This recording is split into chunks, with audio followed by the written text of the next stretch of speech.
অনেক পুরনো দিনের কথা, যখন বসতিগুলিতে মসজিদের মিনারগুলি উঁচু ছিল এবং মানুষের হৃদয়ে আল্লাহর স্মৃতি গভীর ছিল, তখন একটি ছোট শহরে একজন বৃদ্ধ লোক বাস করতেন। তার নাম ছিল হজরত আব্দুর রহমান। তিনি একজন সৎ, ধার্মিক এবং আল্লাহর নেক বান্দাদের মধ্যে একজন ছিলেন।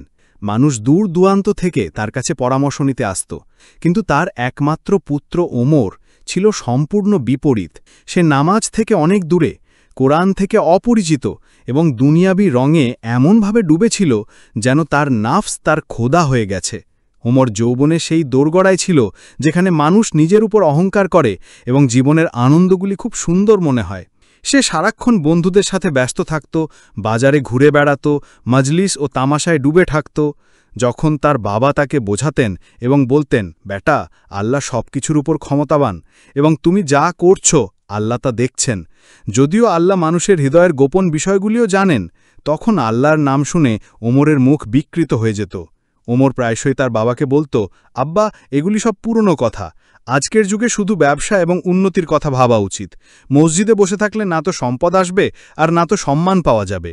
আব্দুর রহমান অনেকবার ছেলেকে বোঝাতেন, কিন্তু ওমরের হৃদয়ে কোনো প্রভাব পড়ত না।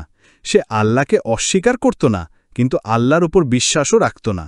সে প্রায়শই বলতো, যদি সত্যিই আল্লাহ সব জায়গায় থাকেন, তাহলে কেন আমি তাকে কখনো অনুভব করতে পারিনি? আমি তাকে কখনো দেখিনি বা শুনিনি। সময় কেটে গেল। একদিন আব্দুর রহমানের শরীর হঠাৎ খারাপ হয়ে গেল। শহরের মানুষ জানত যে এই বৃদ্ধ এখন তার শেষ যাত্রার প্রস্তুতি নিচ্ছেন। এক রাতে যখন পুরো শহর নীরব ছিল, চাঁদের আলো ছাদের ওপর ছড়িয়েছিল, আব্দুর রহমান ওমরকে কাছে ডাকলেন। তার সাঁঝ ভারী ছিল, কিন্তু চোখে সেই আলো বাকি ছিল যা বিশ্বাস থেকে জন্ম নেয়। আব্দুর রহমান বললেন, ওমর বেটা, একটু কাছে এসো। আব্বুর আওয়াজ শুনে ওমর তার আব্বুর কাছে এসে বসল। ওমরের মনে কিছুটা অস্থিরতা অবশ্যই ছিল, কিন্তু মুখে তখনও অহংকারের মুখোশ ছিল। আব্দুর রহমান ধীর স্বরে বললেন, বেটা, এখন মনে হচ্ছে আমার দিন ঘনিয়ে এসেছে, কিন্তু একটি কথা আমি তোমাকে বুঝিয়ে যেতে চাই, যে আল্লাহ সব জায়গায় আছেন। তিনি তোমার হৃদয়ের ভিতরেও আছেন, তোমার শ্বাসেও এবং তোমার দৃষ্টিতেও, কিন্তু তাকে দেখার জন্য চোখ নয়, বরং বিশ্বাস প্রয়োজন। ওমর কথা কেটে দিল, আব্বা, আপনি দুর্বল হয়ে গেছেন, আপনার কথাগুলি শুধু মন ভোলানো মনে হয়। আব্দুর রহমান হাসলেন এবং বললেন, না বেটা, আমার আত্মা তখনই শান্তি পাবে যখন তুমি আল্লাহকে চিনবে। আমি তোমাকে একটি ওসিয়াত দিচ্ছি। তিনি একটি ছোট তাবিজ ওমরের হাতে দিলেন এবং বললেন, এতে একটি মানচিত্র আছে। এই মানচিত্রে আমি 3টি জায়গার নিশানা দিয়েছি। সেখানে যাও এবং তোমার প্রশ্নের উত্তর খুঁজে বের করো। সেখানে তুমি বুঝতে পারবে যে আল্লাহ কোথায় কোথায় আছেন। ওমর অবাক হয়ে জিজ্ঞেস করল, এগুলি কোন জায়গা আব্বা? আব্দুর রহমান বললেন, প্রথমত একটি জনশূন্য জঙ্গল যেখানে কেউ থাকে না, শুধু পশুর আওয়াজ, গাছের মর্মর এবং একটি ভয়ানক নীরবতা। দ্বিতীয়ত একটা মরুভূমি যেখানে তৃষ্ণা সবকিছুর চেয়ে বড়। তৃতীয়ত একটি পরিত্যক্ত গ্রাম যেখানে একাকিত্ব কথা বলে। এই 3টি জায়গা থেকে তুমি পথ পাবে। এবং এই কথা বলে আব্দুর রহমানের আত্মা আল্লাহর দরবারে চলে গেল। আব্দুর রহমানের ইন্তেকালের পর বাড়িতে নীরবতা নেমে এলো। ওমরের সমস্ত বন্ধুরা সমবেদনা জানালো, কিন্তু ওমর এখন কিছুটা পরিবর্তিত অনুভব করছিল। বাবার সেই শেষ কথাগুলি তার হৃদয়ে একটি অদ্ভুত ঝড় তুলেছিল। তাবিজের চেন তার মুষ্টিতে বাঁধা ছিল। তার বিশ্বাস তখনও বদলায়নি, কিন্তু একটি অস্থিরতা মনে বাসা বেঁধেছিল। যখনই ওমর একাকী বসত, তার বাবার দেওয়া ওসিয়াত তার মনে গেঁথে যেত। এভাবে এই প্রক্রিয়া কয়েক সপ্তাহ ধরে চলতে থাকল এবং ওমরের অস্থিরতা বাড়তে থাকল। এরপর ওমর সেই 3টি জায়গায় যাওয়ার সিদ্ধান্ত নিল। কয়েক সপ্তাহের প্রস্তুতির পর ওমর সফরের সিদ্ধান্ত নিল। মানচিত্রের প্রথম চিহ্ন অনুযায়ী তাকে একটি জঙ্গলের দিকে যেতে হয়েছিল।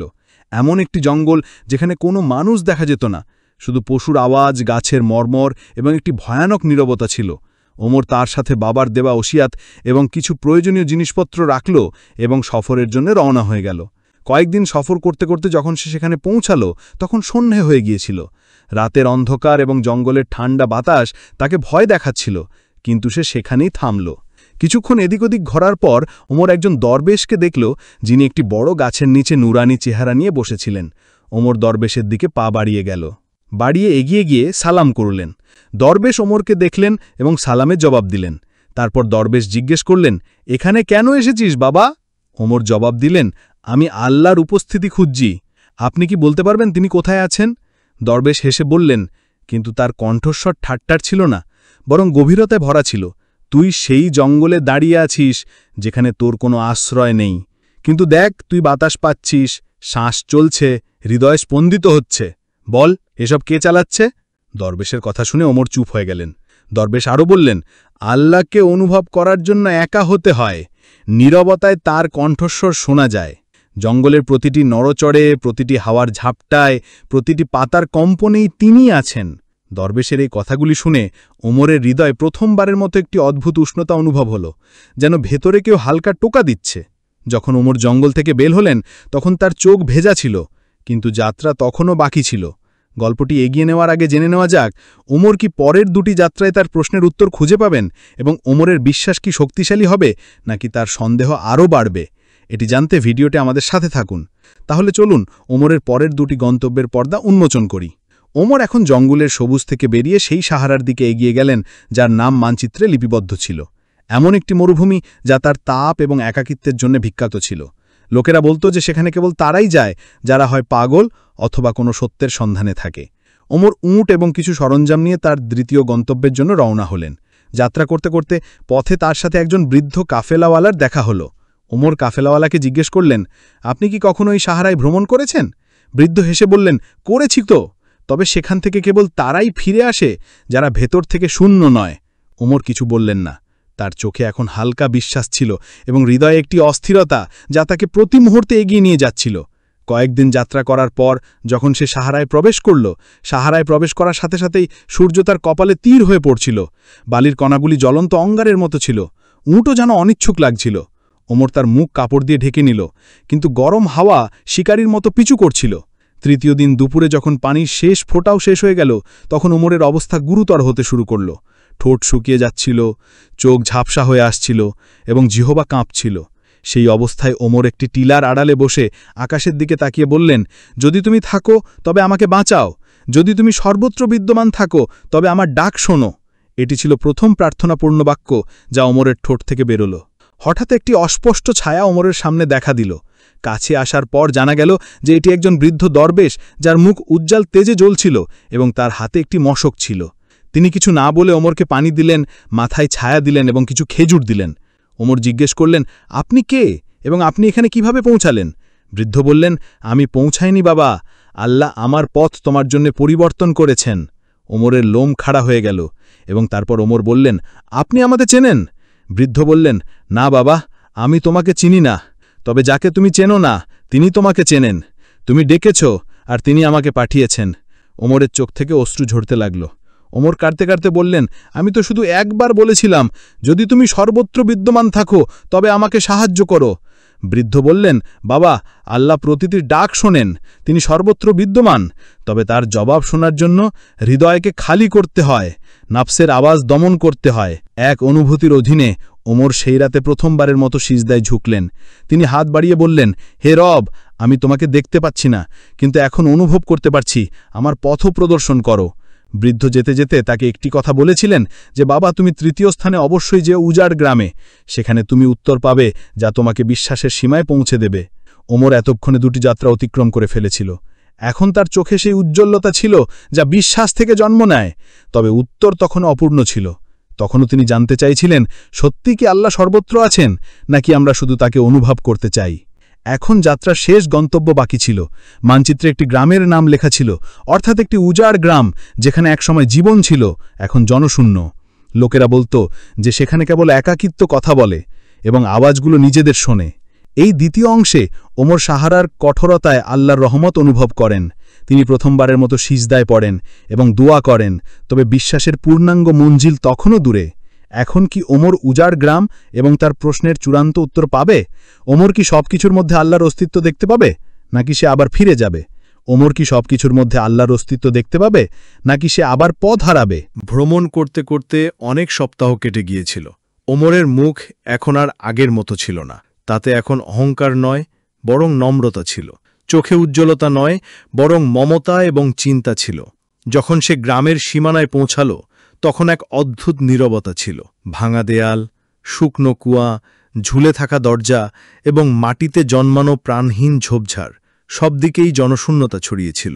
ওমর নিজেকে বলল, এখানে আল্লাহর উপস্থিতি কিভাবে দেখা যাবে? এখানে তো মানুষ নেই, আলো নেই, শব্দ নেই, এখানে তো শুধু একাকিত্ব। গ্রামের শেষ প্রান্তে একটি পুরনো মসজিদ দাঁড়িয়েছিল।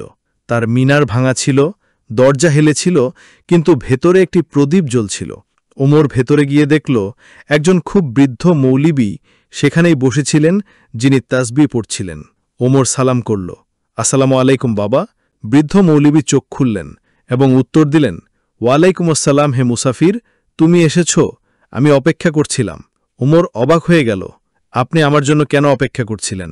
বৃদ্ধ তাসবিহ নামিয়ে বললেন, যিনি তোমাকে এই 3টি পথে পাঠিয়েছেন তিনিই আমাকে এখানে থামিয়েছেন, যাতে তোমাকে শেষ শিক্ষা দেওয়া যায়। বৃদ্ধ মৌলবি বললেন, এই গ্রাম একসময় খুব জীবন্ত ছিল। এখানে মানুষ ছিল, প্রাণ ছিল, ইবাদত হতো। কিন্তু তারপর মানুষ ভুলে গেল যে আল্লাহ সব জায়গায় আছেন।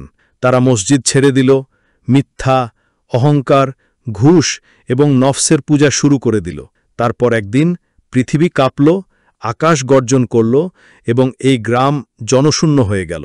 বৃদ্ধের এই কথা শুনে ওমরের আত্মা কেঁপে উঠল এবং তারপর বৃদ্ধ বললেন, এখানে যা অবশিষ্ট আছে তা আল্লাহর নিদর্শন। তার অনুপস্থিতি নয়, বরং তার উপস্থিতির অনুভূতি, যে যখন মানুষ আল্লাহকে ভুলে যায় তখনও আল্লাহ তাকে ভুলে যান না। এটাই শিক্ষা, এটাই উত্তর। ওমর ধীরে ধীরে জিজ্ঞাসা করল, আল্লাহ কি সত্যিই সব জায়গায় উপস্থিত? বৃদ্ধ মৌলবি হেসে বললেন, বেটা, তিনি সেই জঙ্গলে ছিলেন যেখানে তুমি একা ছিলে। তিনি সেই সাহারায় ছিলেন যখন তুমি তৃষ্ণার্ত ছিলে। আর এখন এই পরিত্যক্ত গ্রামে আছেন যেখানে কিছুই অবশিষ্ট নেই। কিন্তু তবু তিনি এখানে উপস্থিত আছেন, কারণ তোমার হৃদয় এখন তাকে অনুভব করে। ওমর সেই জনশূন্য মসজিদে 2 রাকাত নফল নামাজ আদায় করল। সেজদায় তার চোখ থেকে অশ্রু ঝরতে লাগল। সে তার সমস্ত প্রশ্ন, সমস্ত অভিযোগ সেই মাটিতে ফেলে দিল এবং বলল, ইয়া আল্লাহ, এখন আমার কোনো উত্তরের প্রয়োজন নেই। আমি এখন অনুভব করি যে তুমি সব জায়গায় উপস্থিত। ওমর নিজের মনকে বলল, যাকে তুমি খুঁজে বেড়াচ্ছিলে সে তোমার কাছেই ছিল, তুমিই দূরে ছিলে। এখন ওমরের তার মরহুম বাবার কথা মনে পড়ল, আমি তোমাকে একটা ওসিয়ত দিচ্ছি, এই 3টি জায়গায় যাও।